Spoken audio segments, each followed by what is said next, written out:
anteriormente na energia, é sempre bom nós eliminarmos o termo cúbico. Mas a questão é que eu tenho que também ter certeza de que tem uma simetria que vai fazer com que esse termo cúbico não apareça por correção quântica.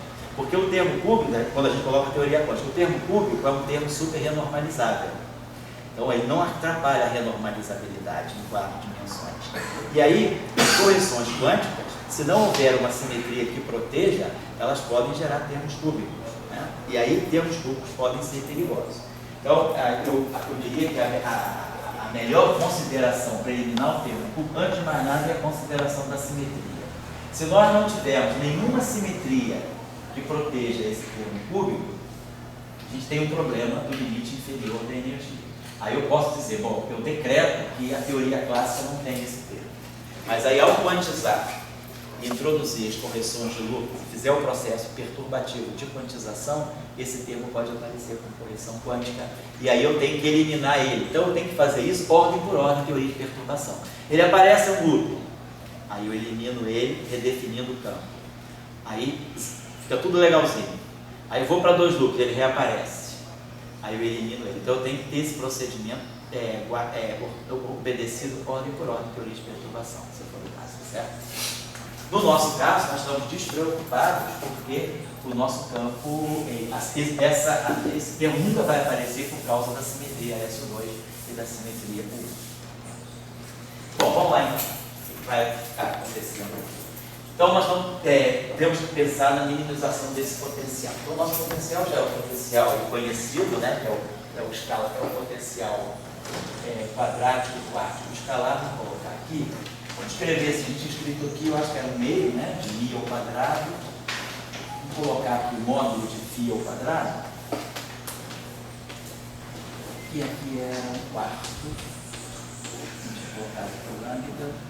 E aqui o módulo de φ a quarto. Então, nosso problema se reduziu a minimizar. Claro, isso aí todo mundo já fez osciladora harmônica, sabe que esses 2 termos aqui podem ter sinais, podem ser positivos ou negativos. Claro que esse lambda daqui, por considerações de energia, se a gente olhar justamente a energia aqui, esse termo aqui é 1 meio de mi ao quadrado, módulo de mi ao quadrado.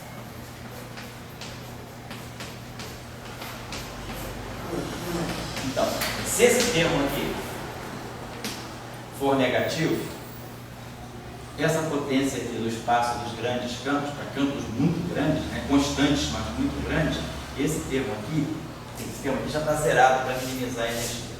Né, fala disso aqui e disso aqui. Então, a gente está jogando com esses 2 termos. Né?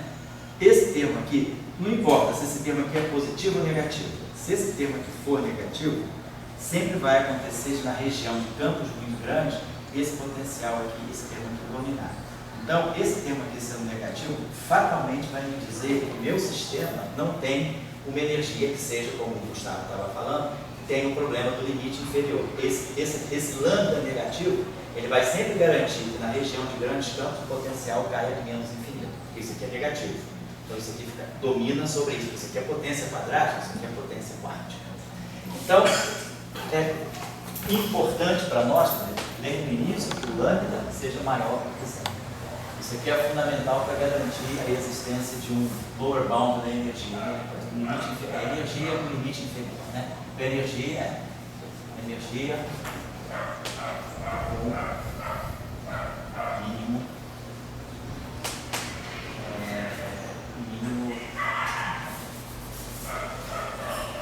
lower bound. Então isso me garante que a gente pode quantizar em relação a esse nível. Agora, esse parâmetro aqui, ele é um parâmetro com dimensão de massa ao quadrado. Não significa necessariamente que ele seja uma grandeza quadrada. Ele é um parâmetro com dimensão de massa ao quadrado. Esse parâmetro aqui, então, ele pode ser positivo, ser negativo.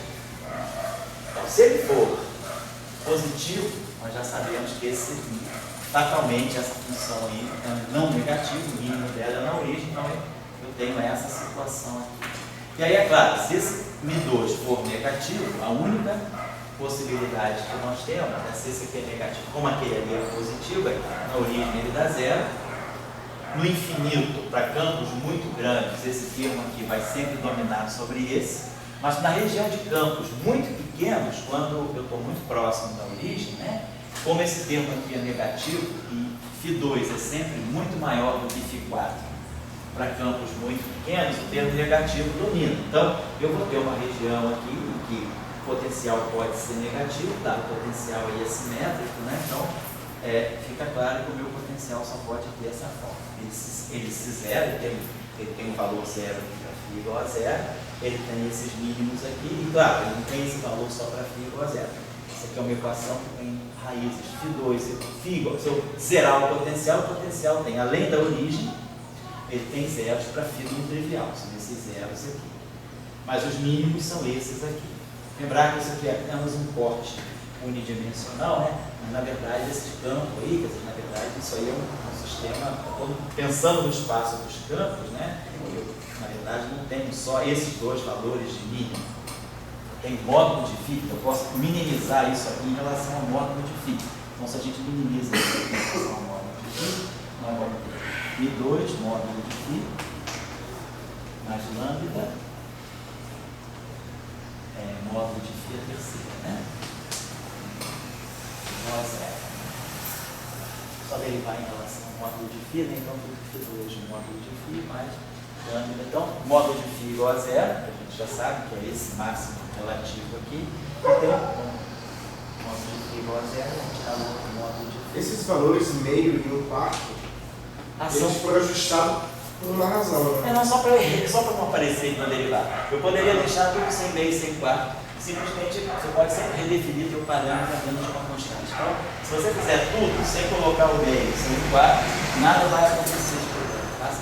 Só agora, o problema é, vamos manter essa convenção aqui, tá certo? Só mantive essa convenção porque na hora de derivar em relação ao mínimo, eu elimino esses fatores numéricos na hora de tirar o mínimo. O mínimo vai ser raiz quadrada de menos μ ao quadrado sobre λ. Então isso aqui, claro que isso aqui não é um valor só. Isso aí é o módulo do campo φ, mas o campo φ é um campo complexo, né? Então, eu perguntei, professor, desculpa, pode falar?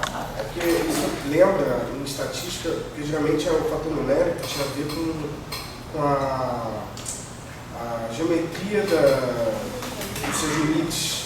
Geometria? A geometria dos seus limites, se o campo era periódico, se ele era... Entendi. Não, esse fator numérico aqui, esse campo que está no espaço todo, nós não estamos trabalhando num volume infinito, tá? Não, nosso espaço-tempo é o espaço-tempo infinito de micróbios, tá? Bom, então, claro, esse campo, quer dizer, o que é módulo de φ para nós? Módulo de φ ao quadrado para nós é isso aqui. Lembrando quem era φ, é módulo de φ mais ao quadrado mais o módulo de φ0 ao quadrado.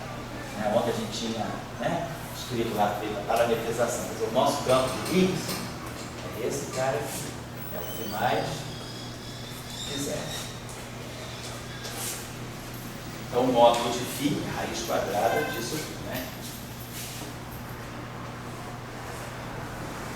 Então, é claro que esse valor aqui, né, não é um valor, eu posso ter várias configurações de φ, eu tenho todo um sistema de mínimos degenerados, todos eles vão corresponder a isso aqui. Eu posso escolher φ mais, eu posso, por exemplo, dizer que para mim é φ mais, que é raiz quadrada de menos μ2, né? Φ mais é raiz quadrada de menos μ2 sobre lambda, esse aqui é zero, eu posso botar o zero aqui, o raiz de menos μ2 sobre lambda. Então, ou seja, eu posso escolher φ mais e φ0 à vontade, desde que o módulo de φ me dê isso aqui, quer dizer, a condição de mínima é aqui. Claro, vamos colocar aqui, deixa eu escrever isso aqui. Então, na condição de mínimo, vou escrever agora assim, módulo de φ mais ao quadrado. Vou colocar esse índice zero aqui, não vou botar V de vácuo, para dizer que no vácuo, esse campo no vácuo, mais essa componente do campo de Higgs no vácuo ao quadrado, isso aqui tem que ser menos μ2 sobre lambda. Então é isso aqui que vai definir toda a minha família de mínimos, né? Todos esses aqui são. Então nós podemos escolher, nós estamos agora olhando só o mínimo do sistema, eu tenho uma riqueza muito grande. Agora eu tenho que pensar, o que vai ser o meu mínimo? Meu mínimo agora vai ser o ground state daquilo que é a minha teoria quântica. Então, o que vai caracterizar esse campo φ, ele traz os números quânticos dele, de SO2, para o vácuo. Então, meu vácuo, ele é caracterizado por um vácuo. Pode ter um pedaço aqui, um pedaço. O importante é que essa relação aqui seja verificada. Mas, o que vai caracterizar, então o vácuo tem os números quânticos desse objeto aqui. Agora, o que nós queremos? Nós queremos que o vácuo, além de ser isotrópico, de ser homogêneo, de ser isotrópico, ou seja, não ter nenhum spin, o que nós esperamos se, voltando agora, nós queremos que o eletromagnetismo esteja embutido aqui. Nós estamos trabalhando o tempo todo para encaixar o eletromagnetismo dentro dessa descrição. Se o eletromagnetismo tem que emergir, ou seja, se a eletrodinâmica quântica tem que emergir dessa descrição, o que caracteriza uma teoria eletromagnética sensata e consistente é que o vácuo seja neutro. Então a carga do vácuo tem que ser zero. Por quê? Porque a gente aceita o fato de que a carga elétrica realmente é conservada. Então nós temos uma simetria, a simetria abeliana, né? Quer dizer, a simetria U1 do eletromagnetismo é uma simetria exata. Então isso me diz que se essa simetria é exata, eu não quero que o meu vácuo tenha uma carga, porque se meu vácuo tiver uma carga, significa que a configuração de mínima energia desse sistema, ela não é simétrica. Vamos pensar aqui o seguinte, quando nós temos um sistema quântico, né, H, você deve pegar um certo estado aqui, psi, igual a Fψ. Então, nós imaginamos, se eu tiver uma transformação de simetria, imaginar que a gente tem uma transformação de simetria, isso significa que eu posso fazer uma transformação desse modo. Vou trazer a minha simetria aqui.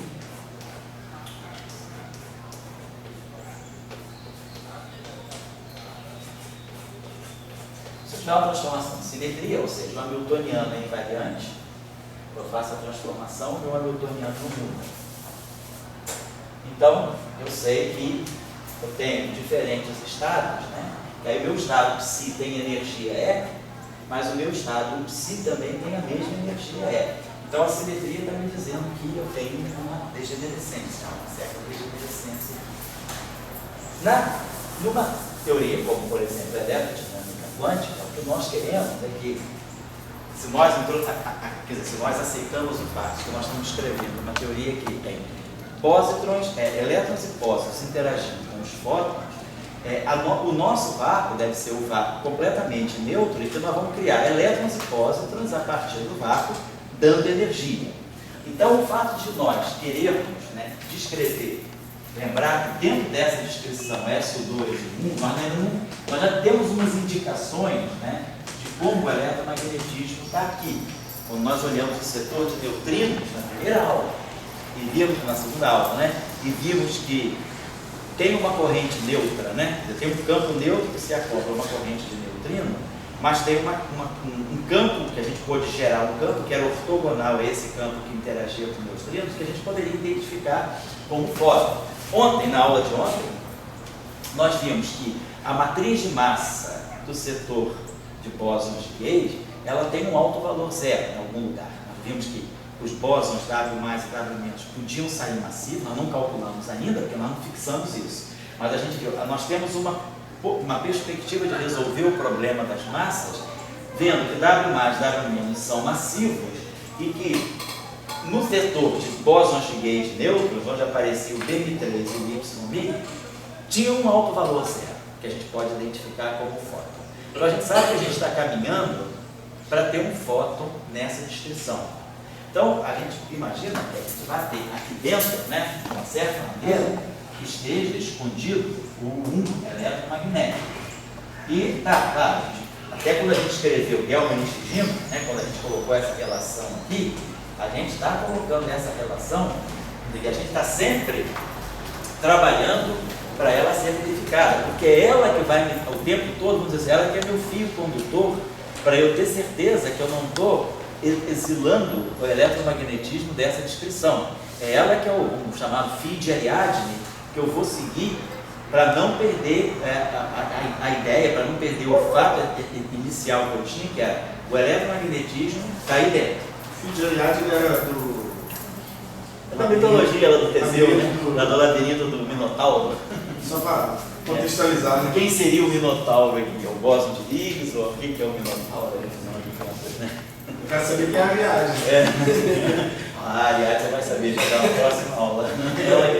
A Ariadne é ela, é a carga eletromagnética. Porque são as duas coisas que movem, né? O medo ou a mônica. Ou você sai da labirinto para encontrar ela ou para fugir. Aqui está o eletromagnetismo. Então isso aqui que é o fim de Ariadne, de toda a discussão. O Minotauro, a gente está sempre pagando tributo aí, o Minotauro é o Higgs, né? Esse que é o Higgs, devorador, né? Que está lá, né? Tentando, quando conseguiu aparecer nos labirintos do Epicélio, né?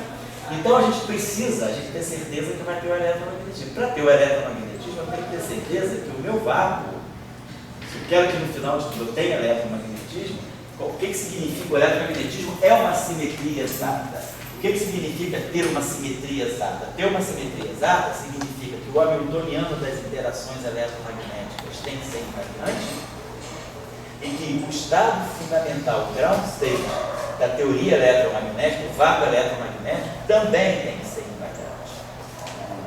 Então isso significa, né, implementar uma simetria exata. O que significa uma simetria ser exata? Ela está lá, porque o hamiltoniano é invariante, mas ela está lá, porque o estado fundamental também é invariante.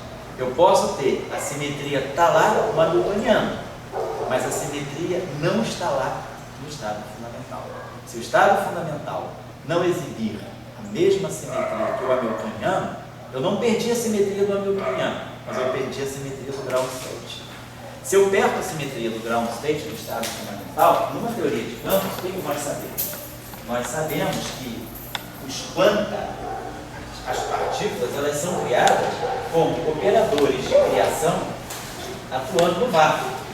Eu vou gerar estados de uma partícula, estados de duas partículas, né? Essa é a formulação que nós inventamos, matemática, para descrever as partículas como flutuações em relação a um vácuo. Esses campos carregam números quânticos, vou chamar A, B.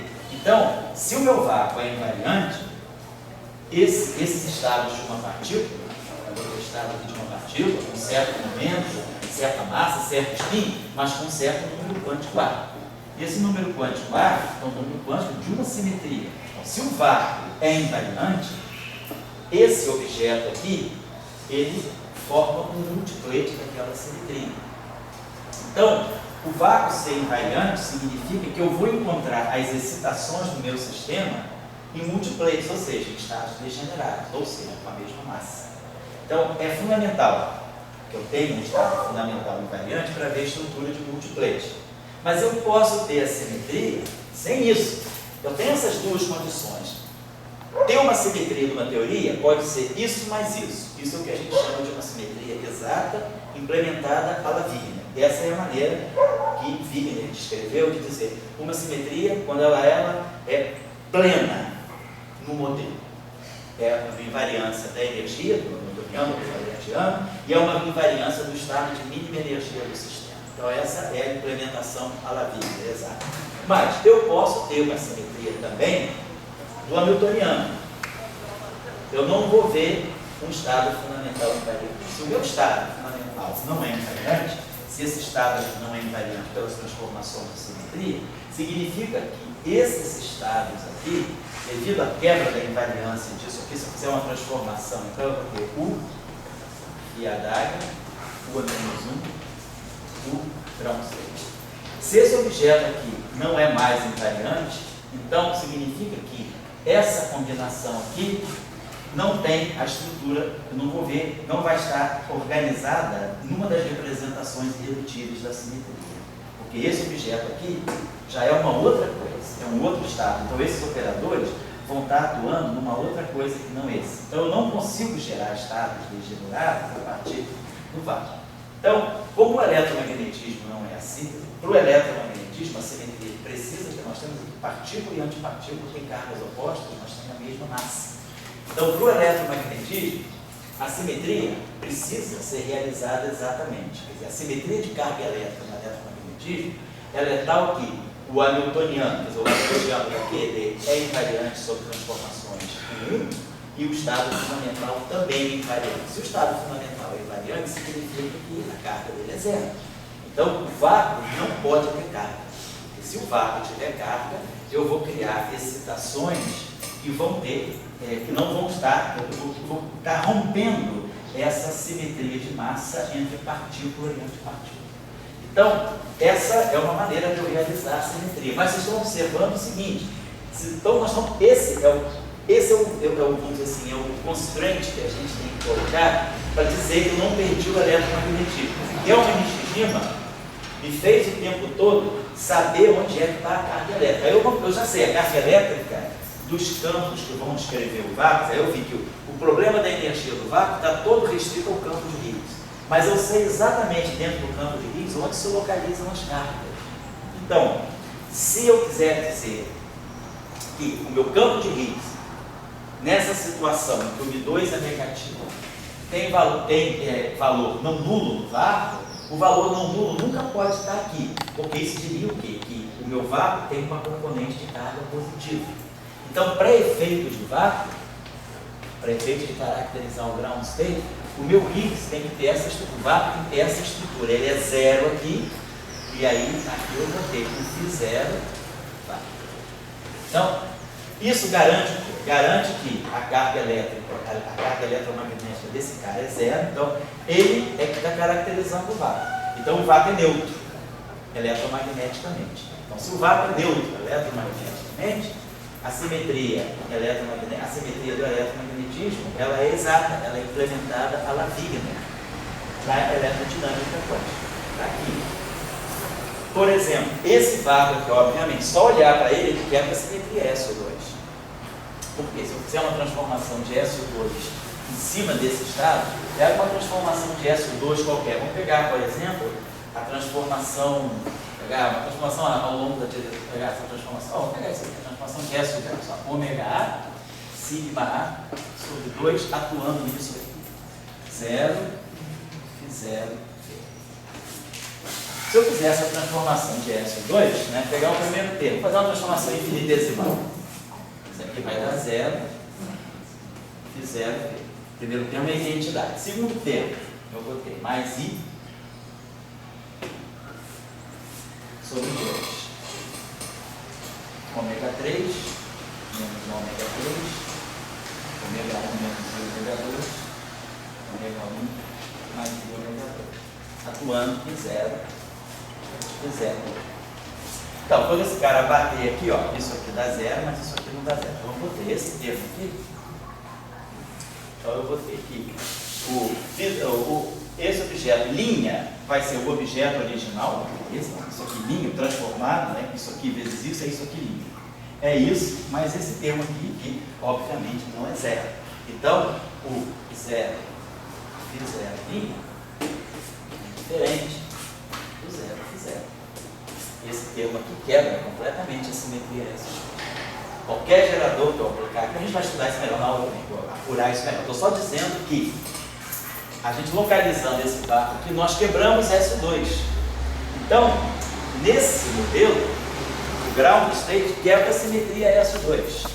E ele quebra a simetria U1 também. A 1, essa simetria U1 de hipercarga. Por quê?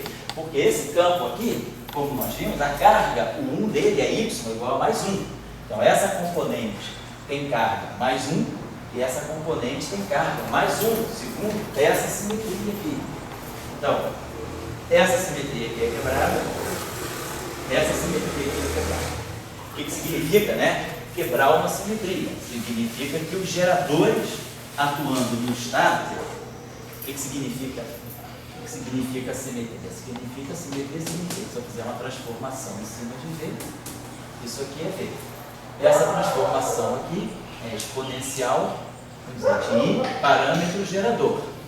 Quando a gente expande isso, o primeiro termo é a identidade, e depois nós vamos ter I ômega, gerador atuando em V.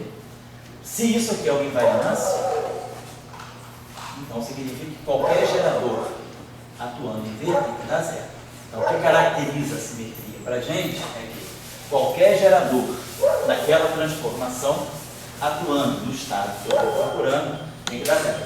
A simetria está no fato de que o estado é aniquilado por todos os geradores. Quem são todos os geradores que nós temos? Os geradores que nós temos são os geradores de SO2, sigma x. Então, se eu pegar sigma x, atuar nesse estado que nós temos, vou chamar aqui para não ficar carregando φ zero aqui, vou botar só V. Então, isso aqui, obviamente, é diferente de zero. Então, esse gerador aqui não é aniquilou. Se eu pegar o outro gerador, 0 menos 1, 0.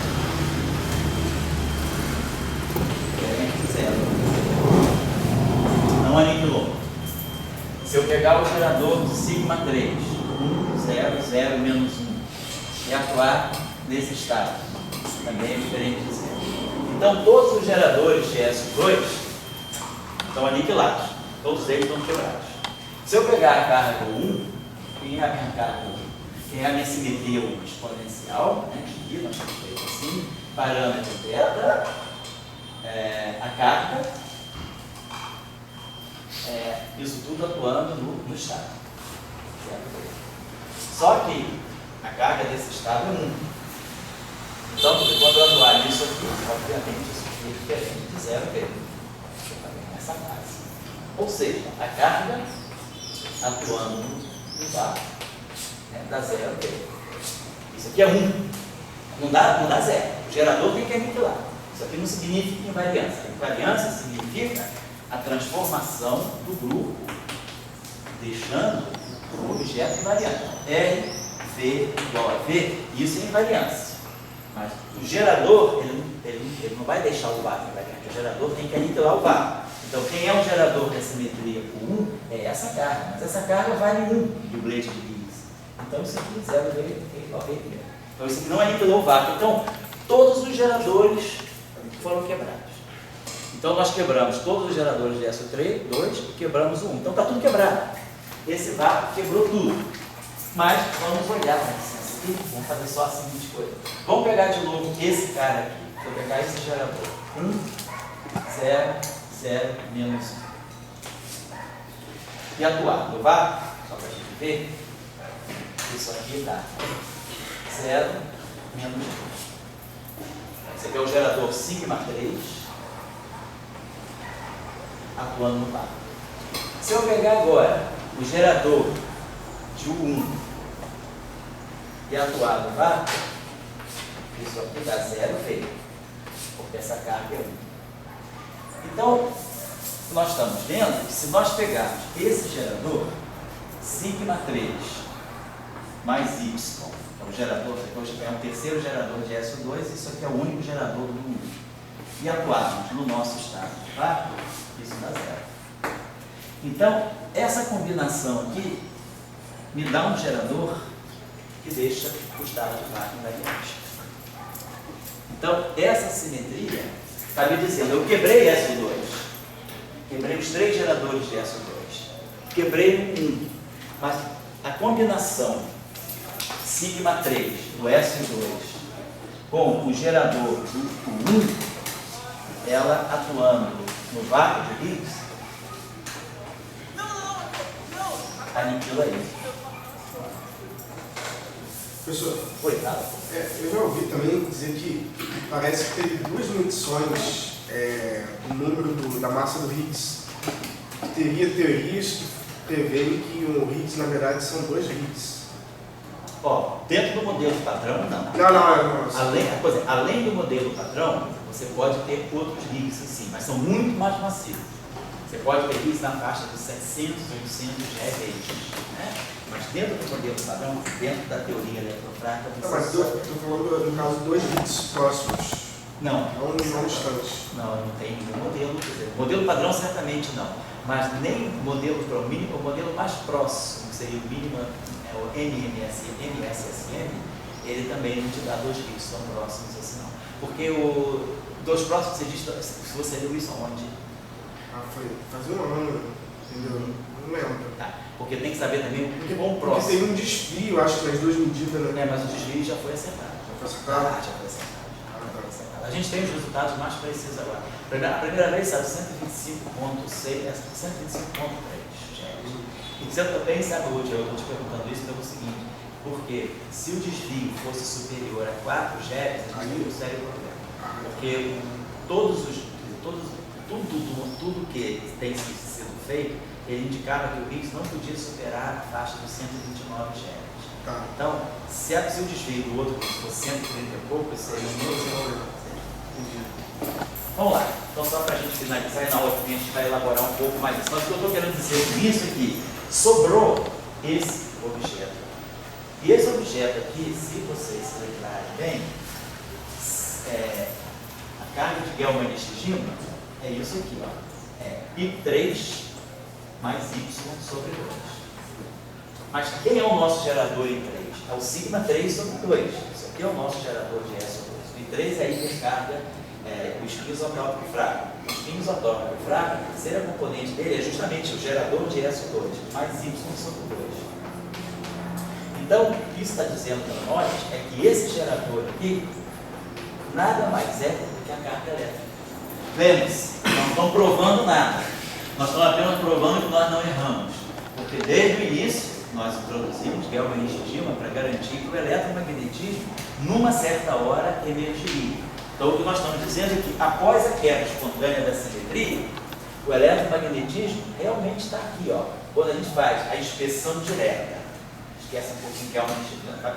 Determinamos o vácuo. Por exemplo, o vácuo está todo concentrado aqui embaixo para que a simetria do vácuo, que a simetria eletromagnética seja implementada à vista. Ou seja, o lagrangiano é invariante, o estado de mínima energia também é invariante, o ground state é invariante. Isso significa simetria plena. Do ponto de vista do SO2 e FO1, a simetria não é plena, porque o tempo todo o nosso lagrangiano é invariante, o nosso hamiltoniano é invariante. Mas o estado fundamental não, ele quebra os 3 geradores de SO2 e ele quebra o gerador do 1. Então, SO2 é perdido, o 1 é perdido. Então, nesse sentido é que a gente diz que a simetria é implementada mediante uma quebra espontânea. Não é uma quebra no sentido de que a simetria está lá, ela deixou os traços dela lá. Nós vamos ver na próxima aula que existem relações muito fortes entre constantes de acoplamento e massas. Então, a simetria, quando ela é quebrada espontaneamente, ela perde essa estrutura de multiplexo. Nós não vemos mais partículas degeneradas, mas a gente vê que existem relações de massa muito fortes. Quando a gente pega como é que você pode descobrir se uma simetria na natureza, se ela chegou a você quebrada ou não?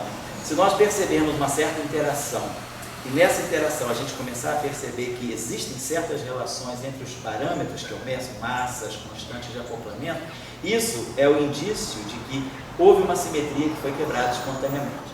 Na próxima aula, nós vamos ver exatamente que relações são essas. Por exemplo, a relação entre a massa do Z0 e a massa do W. Por que a massa do Z0 é 80, 91 e a massa do W é 80? Nós vamos ver que existe uma relação entre a massa do elétron e a massa do Z0. Então, as massas, elas não têm relações. Existe uma universalidade por trás dessas relações. Isso é a prova de que tem uma simetria escondida. A gente usa inadvertidamente, quer dizer, por abuso de linguagem, se passou a utilizar a nomenclatura de simetria quebrada espontaneamente. Mas a simetria não é quebrada espontaneamente, a simetria ela está escondida. Ela está escondida nos parâmetros que a teoria tem. Ela se dispersa, ela sai da estrutura de multiplates e ela migra para relações entre as constantes de acoplamento, entre as massas, entre massas e constantes de acoplamento, como a gente vai ver. Então, a simetria SO2 1, ela é realizada de uma maneira diferente. Ela está no hamiltoniano, está no lagrangiano, mas não está no estado fundamental. Então, nós não vamos ver estruturas de multiplates. Antes, quando a simetria era exata, nós tínhamos elétron com a mesma massa que neutrino, lepton-right com a mesma massa que o elétron, neutrino, bóson-Gauge com massa zero, todo mundo 0, 0, 0, 0, 0, todas as massas. Era a simetria absoluta. A simetria estava no lagrangiano, no hamiltoniano e nos estados. Agora não, a simetria não está mais nos estados. Então vamos ver.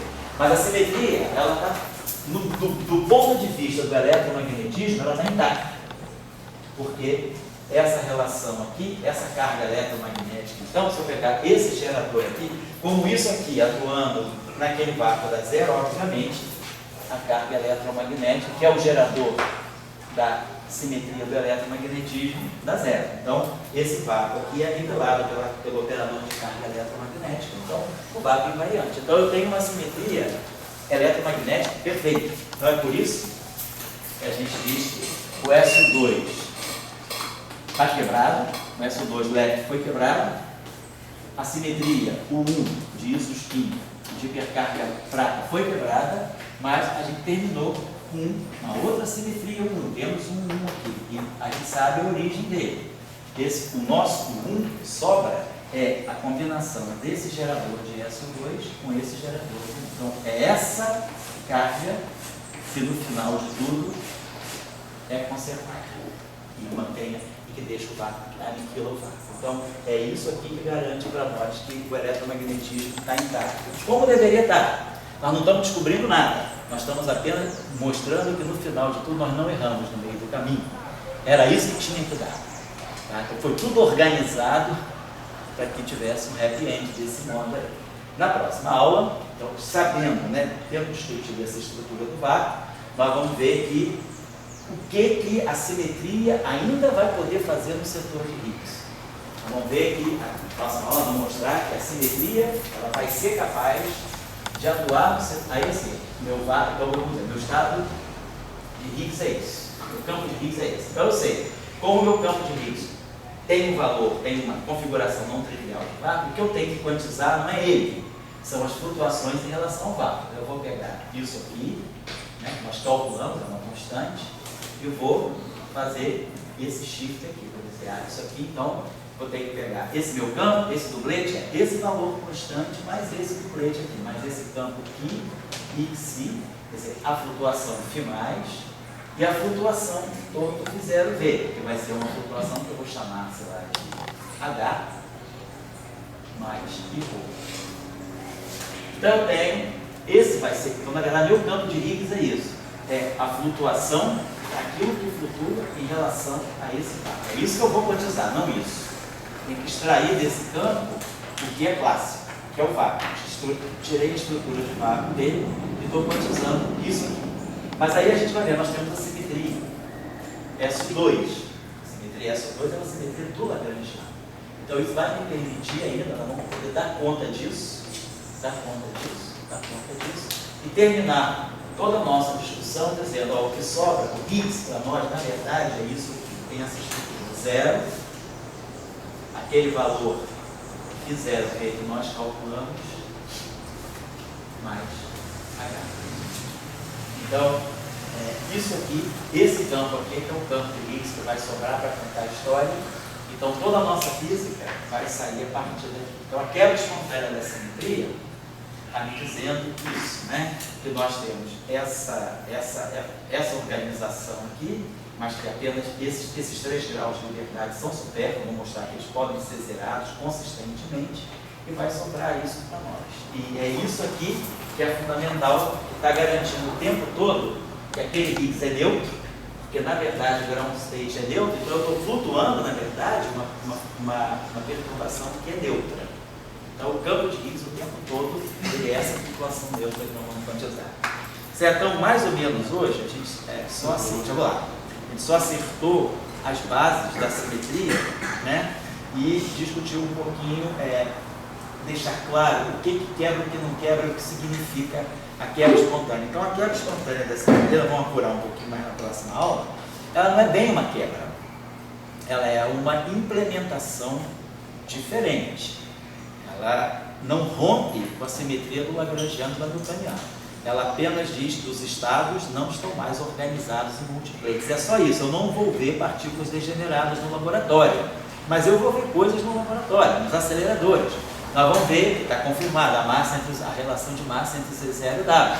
Isso é uma dádiva da simetria espontaneamente quebrada. Nós vamos ver a relação entre a corrente neutra e a corrente carregada. Isso é uma dádiva da simetria quebrada espontaneamente. Então, numa teoria que aparentemente é desorganizada, mas que a gente descobre uma ordem por trás da bagunça, que existem relações muito definidas entre parâmetros que de outra forma seriam completamente caóticos, isso mostra que essa simetria é simplesmente o resíduo de alguma simetria que foi exata anteriormente. Certo? Então esse é o pensamento que a gente tem que ter. Certo? Fala lá. A minha concentração é na carga de Alma Shishima. Então você diz o seguinte, a carga elevada I, que é de Alma Shishima, que é magnética, sobre o vácuo, não, outro vácuo, invariante. Isso. Então essa carga é invariante no vácuo. Daí, você diz, então por que essa carga também não forma a lagrangiana a partir dessa carga? Certo. Em vez dela ser constitutiva, ou seja, aquela lagrangiana lá, os campos daquela múltipletos, ele vai ver que é alfa, a veneno do cara. Certo. Então, quer dizer, você teria a carga de Alma Shishima toda no vácuo, mostrando que o vácuo é variante sobre a carga, e a lagrangiana também é variante sobre a carga. Você entendeu o que eu falo? Entendi. Então, eu acho que se daria a história toda, eu acho que não é bem Higgs, a história toda é que é Alma Shishima. Entendeu? O Higgs está dando essa história aí, que entra com a turma com massa zero, daí tenta botar massa por O Higgs veio para acertar essa situação, né? Acertar a situação da geração, sobretudo, né? Da massa fermiônica. Mostrar, o elétron tem massa, isso é um dado de fato. Não posso esquecer que o elétron tem massa. Bóson de Gauge, tudo bem, eu posso me virar, mas o elétron não. Então ele veio para acertar a situação. Então eu preciso desse escalar para acertar a situação da simetria chiral, left e right. Só é um pouco essa questão. Agora, o Higgs veio, né, para acertar isso e, ao mesmo tempo, a gente tem que ter, ele é que vai, vamos dizer assim, ele que é o cara que está guiando para onde que o sistema vai. Porque se você tem um sistema, né, de campos que você quer estudar, a primeira coisa de qualquer, a gente não olha muito isso porque os casos são privados. Quando a gente estuda QED, pega QED, calcula gráfico, faz tudo que a gente quer, renormaliza, grupo de renormalização, mas em nenhuma hora a gente estuda o ground state. Por quê? Porque o ground state é fundamental. Psi é zero, a Mi é zero, então o ground state da QED é zero, é vácuo, é o vácuo mesmo, né? Ou seja, é o zero, quer dizer, eu vou quantizar o Psi em torno do zero, e eu vou quantizar o meu AMI em torno do zero, quer dizer, os meus campos já são as próprias flutuações quânticas. Aqui, como eu sou obrigado a introduzir o escalar, e o escalar eu estou introduzindo por causa da massa, e aí eu trouxe um campo novo para o meu modelo, a gente discutiu isso na aula passada e hoje exaustivamente. Vamos pegar todos os setores para ficar muito claro qual é o papel de cada setor. Então, eu preciso do escalar, por causa da questão, sobretudo, da massa do elétron. Mas se eu trago o escalar para a teoria, no meu modelo, eu tenho que ter uma definição muito clara de qual é a dinâmica dele. Então, eu preciso introduzir uma ação que propague ele e uma interação com os outros campos e uma auto-interação. Quando eu introduzo a auto-interação, é que eu enfrento um problema que normalmente nós não vemos nem na QCD, nem na QED, porque na QCD o vácuo é o vácuo trivial. Todos os campos de quark são fermiões, tem que ser zero.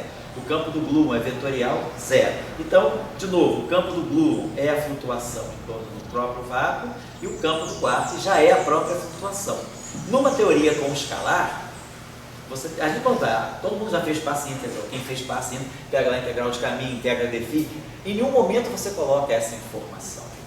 Você tem que ter muito cuidado antes de quantizar uma teoria. Você não pode sair quantizando. Pega o lagrangiano e sai quantizando. Se tiver escalar, cara, você pode estar quantizando o nada, o nonsense.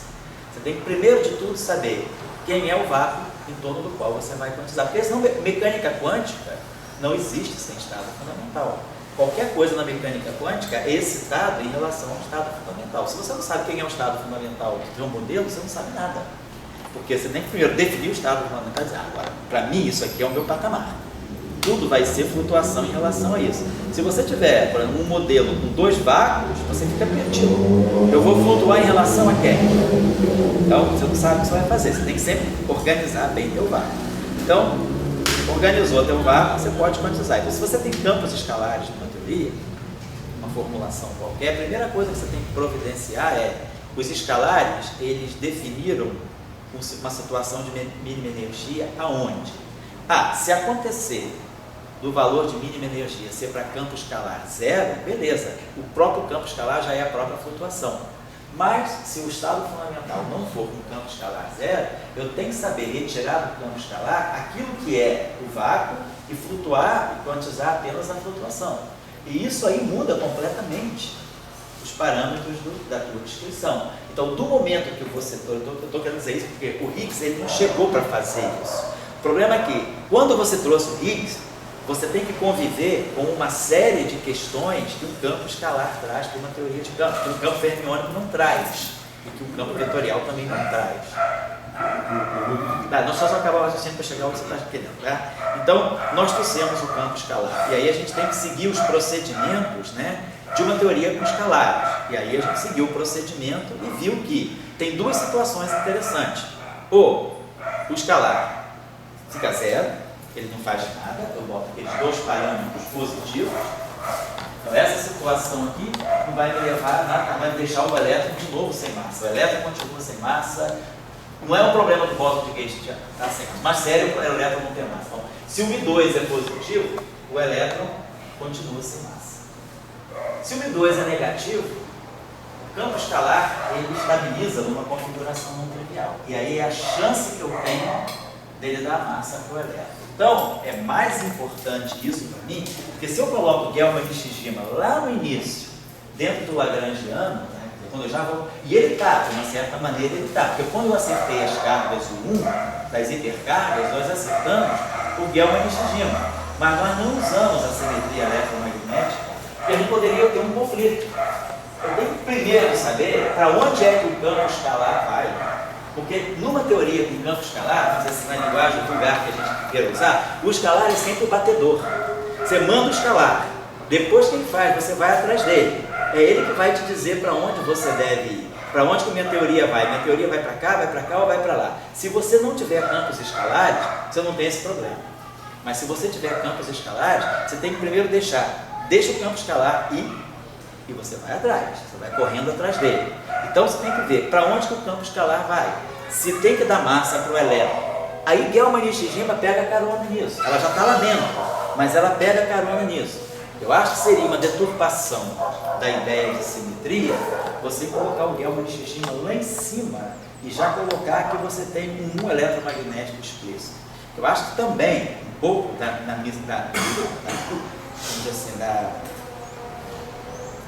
filosofia de tudo isso, da lição, a melhor palavra é a lição. A lição de tudo isso para nós é que nós somos capazes de incorporar duas simetrias distintas num único hamiltoniano, numa única descrição. Eu acho que é essa questão que é importante, e é o Higgs que deixa fazer isso. Você coloca Gell-Mann e Shijima ali como uma condição de contorno. Você vai, vamos dizer o seguinte, é como se você fosse um boiadeiro e estivesse conduzindo o teu rebanho. Você vai estrada é ampla, mas você vai sempre acertando para o rebanho não sair da estrada.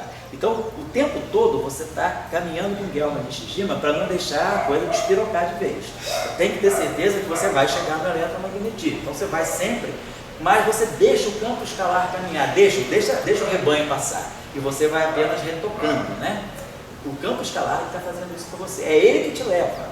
Porque esse é o sentido do campo escalar. E por isso que ele é o campo mais misterioso e mais desafiador que nós temos. Campo fermiônico, esses campos que tem spin são muito, em um certo sentido, são muito mais simples. O campo escalar, ele faz esse trabalho para você às custas de um potencial que é completamente arbitrário. Nós não temos uma física por trás daquele potencial. Da onde sai aquele potencial? Sai de uma teoria de grande unificação. Mas aí quando você vai para a grande unificação, lá você já coloca um potencial também arbitrário que vai gerar esse. Aí você diz, tá bom, esse vem de um, mas aquele era arbitrário. Então essa estrada não tem fim. Então o campo escalar ele é inevitável nesse momento. E o Gell-Mann e Shijima, simplesmente como eu estou te colocando, ele pega carona. Você tem que deixar o campo escalar ali, que é ele que vai escolher o vácuo para poder dar a massa do ferro, do elétron. Não estou nem dizendo massa do campo de Gauss. E aí com isso você acerta as cargas. Eu acho que é por aí que eu gostaria de pensar. A minha questão é que dentro da raciocínio do senhor, você tem que admitir um campo escalar primordial. Certo. Toda essa história aqui, digamos que aí falando que o Rio quiser partir com Deus, ela está inteiramente correta. Porque você vai ter que admitir o campo escalar. Assim, ele é o batedor, vai partir com Deus, mas ele que vai guiando os outros campos que vão acontecer. Então, qualquer teoria que você fizer, se você não botar campo escalar, você está violando um acontecimento. Bom, agora eu penso o seguinte, o meu importante é o Galmo de Shishima. O Galmo de Shishima, essa relação aqui, o Galmo de Shishima, que ela varia muito do campo escalar. O Galmo de Shishima, que via por outros, ele entra aí e fica validando uma partícula que agora resolveu ser primordial do universo. Isso é um assunto assim muito delicado. Esse é o grande problema do modelo. Um dos grandes problemas do modelo. A pergunta que tem hoje disso, a questão do Higgs, que ele resolve dar massa para todo mundo. Ele é o padeiro do universo. Assim. Daí, será que você... E essa relação aqui, que você tem do Galmo de Shishima, deixando o vácuo invariante, é uma relação que você não pode fugir. Está ali. Agora, será que no dia, em vez de estar pensando no campo escalar como Higgs, você está no campo, por exemplo, você está dizendo, olha, eu estou com uma eletrodinâmica que quando ela só é férmio, não tem problema.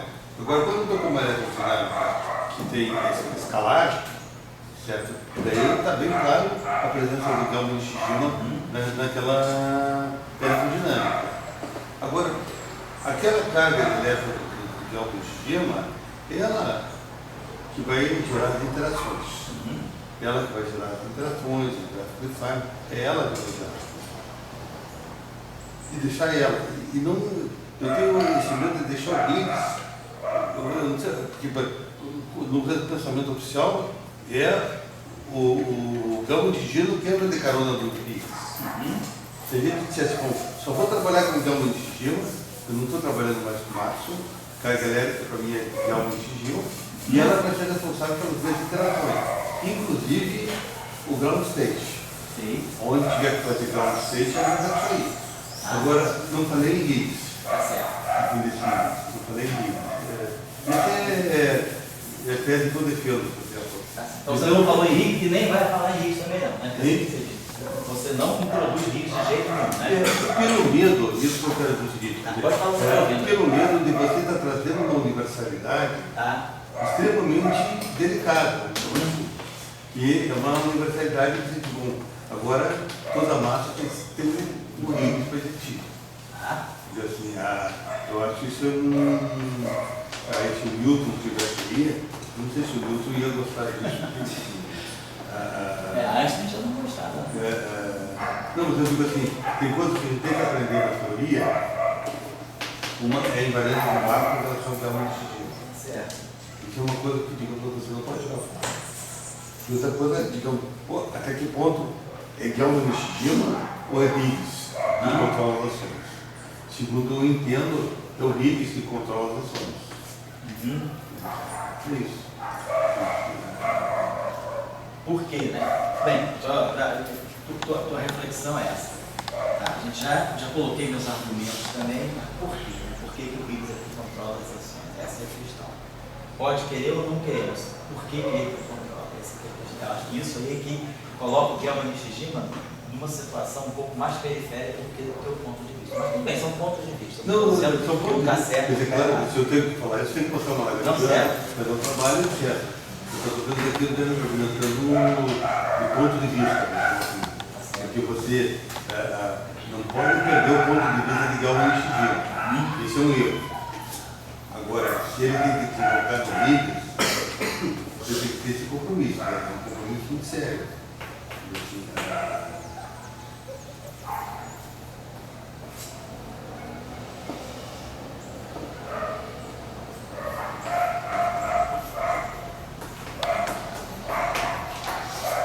pessoal, vou dar essa seguinte tarefa, já que a gente falou muito disso hoje, vou dar a seguinte tarefa para quem quiser pensar. Vamos dizer que eu quero construir um modelo com duas simetrias, um SO2. SO2 com um setor associado a um setor A, SO2 associado a um setor B e uma simetria 1 associada ao setor X. Esses objetos aqui são os bósons vetoriais. Então, esse SO2 aqui tem os bósons vetoriais A e A, esses aqui tem os bósons vetoriais B e D, e esse aqui tem um bóson vetorial X.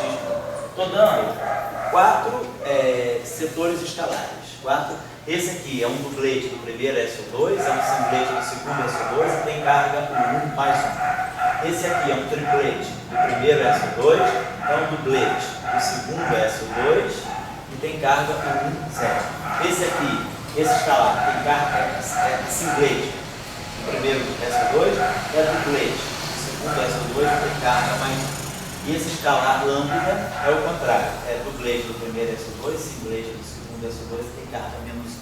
Tarefa é a seguinte, é construir.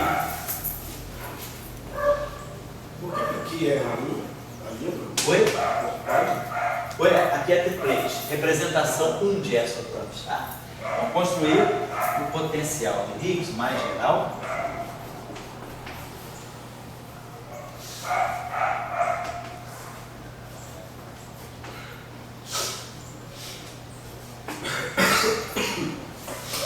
Chegar à configuração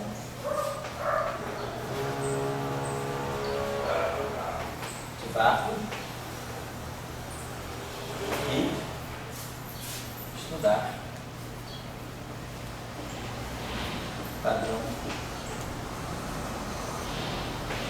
de quebra. Vou para esse meio.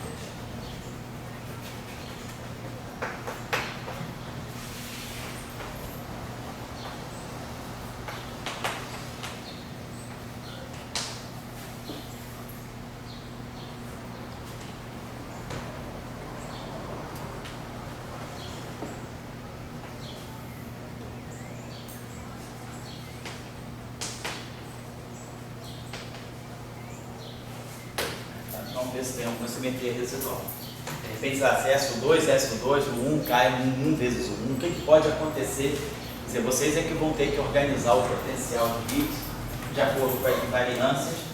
Então, a questão, por isso não precisa nem olhar setor de bóson de Gay, a gente já sabe que quando tem campos escalares, se a gente quer olhar a estrutura de vácuo, é só olhar o potencial dos escalares. Todo o resto é completamente zero do ponto de vista da estrutura do vácuo, certo? Só os escalares podem ter configuração contribuinte. Então deixa esse exercício aí para quem quiser quebrar a cabeça e usar. Certamente na hora da minimização, como vai ser um sistema mais amplo, talvez seja bom usar o meio para poder ajudar na espécie de.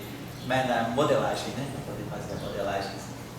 Tá bom, então eu vou dar um intervalinho assim, só de 5 minutos para eu tomar uma aguinha, então, e daqui a pouco a gente começa já o outro curso, tá? Tá bom.